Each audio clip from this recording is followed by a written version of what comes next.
Well, congratulations, Mississippi State, and just kind of disappointed from the standpoint of we've been playing well, been playing much better at home, and as you could see, it was a tale of two halves, and I don't know if we just ran out of steam, because if you think about the first half against a good Mississippi State team, we shot the ball well, we executed, we rebounded the basketball, we shared it. The only thing we didn't do a good job of was taking care of the basketball. In those turnovers, I mean, if you just, sometimes you look at the stats when you get beat, but if you look at the turnovers, they scored 27 points off our turnovers. That's what we normally do to people. So we had 20 turnovers, and they're a good defensive team, but I thought we helped them in that category. And so that's 14 steals that turned 27 points. I think we scored 22 off of theirs. Second chance points. I think they scored 5 more points than we did, and if you look at that, then there's the ball game. But I thought it was a tale of two halves, and their size going down the stretch, I thought made a big difference in the game. They got some offensive rebounds and stuck them in. But I thought our guys, again, I thought they gave everything they had. They put a body on Dan, made it difficult for him. I thought we did much better moving offensively in the first half than the second half. And then we had just a big lull. I don't know what the run was, but we came out and took an 8-point lead, I think, in the second half. We scored 3 free throws. I don't think we scored a field goal until like 11 minutes to go. And you can't do that and beat any team. And so I didn't see that coming from the standpoint of, when you got guys that are able to score, you got a guy with the presence of Dan. We missed some chippies. We missed a lot of open shots as well. So again, sometimes when you start missing it kind of gets to your head a little bit, and you can guys kind of start pressing a little bit. But even with that, we cut it to 9 with 5-6 minutes to go, and we got the basketball, and the whole thing rears its head again. That's turnovers that led into opportunities for them. So again, we just got to get back in the gym, watch film, and get better. Try to get better. We got 6 games left on this season, 6-game season.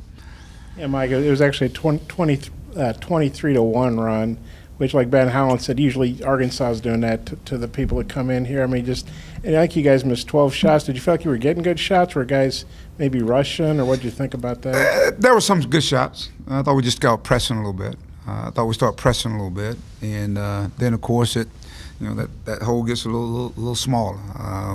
Like I said, and then, of course, when you turn it over, to lead to easy opportunities for them. That's how they got that run. They got some easy opportunities. But we missed some shots. We missed some shots that we normally would make, and then we took some inadvertent shots as well.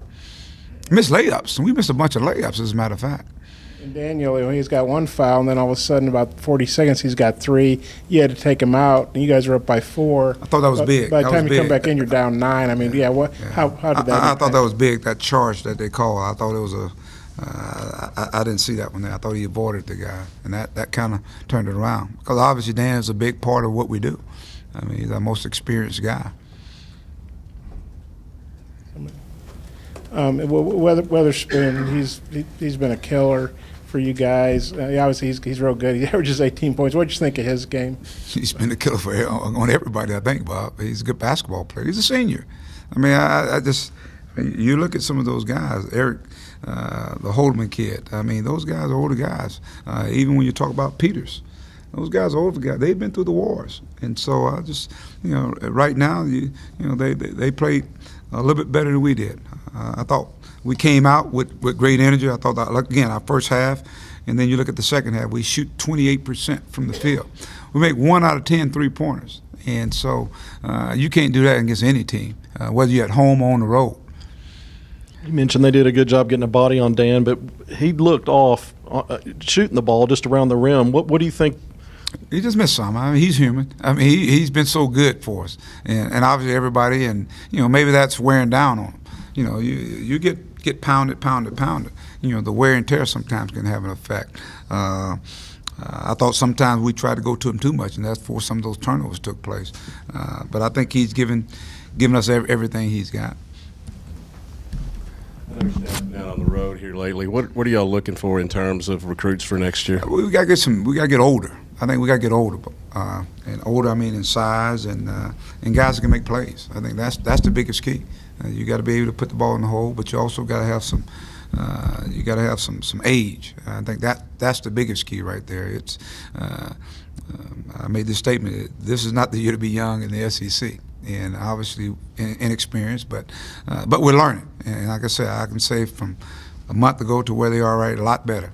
We took a step back in that second half, I thought. Just with Mason, since nobody else was doing much, He was fighting. What opened it up for him tonight? Yeah, I thought he was fighting. I thought he was in attack mode. I thought he was real aggressive, and that's what you have to be against a team that's going to play you as hard as they played. They played them pretty hard. That's why I said the movement to me in the first half was guys were actually hard cuts, ball on time, and we had some turnovers during that time. But I thought in the second half, I thought we kind of slowed down. And like I said, I don't know if that's because some guys are playing tired. They played a lot of minutes. They're playing tired. And these guys hadn't been through this. 25 games for some guys in a season. And so, therefore, I keep saying our bench has got to be the thing that comes forth. And we didn't get the quality minutes that we normally have been getting from our bench. Mike, you obviously used to win at home. This is 5 home losses. How tough is that? And it's tough, Bob. It's tough because that's one thing about you walk around and you see the signs where people say it's a tough place to play, and I still think it is. And I want to thank the fans for coming out. And again, I thought for the whole game, I thought they were trying to wheel our guys. In the first half, again, the energy, everything was there. And I wanted to see some of the first 5 minutes. We always talk about being critical coming out. And but I thought even as they went up 16, I thought we cut it 9 with a couple of times with the ball to try to cut into that lead. It's never over till it's over, and I thought the guys fought. But that's difficult, and it's something that I'm not used to, and I won't ever get used to that. And we're not going to get used to that. I mean, I just think the inexperience. I think today you saw the tale of two halves. I thought, for a half we played really, really well. And we've been playing really, really well, even as we go on the road and play. We played some games where we didn't finish. We just played at Missouri. We just played at South Carolina. Like I said, I'm just disappointed. I thought we had some more efficient minutes in us tonight. And Mason said the guys are going to stay positive. Obviously there are games left. What's the key to holding things together when it's a tough stretch? Well, they got this season. There's a lot of basketball left, Bob. We got 6 games. We got 3 and 3, 3 on the road and 3 at home, and then not on that, and you're still in the hunt for something. And then you got another season, which is the postseason. So, without a doubt, there's a lot of basketball left. Got one.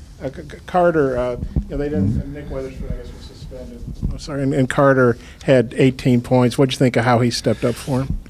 I think he's a junior, isn't he? That's what juniors do.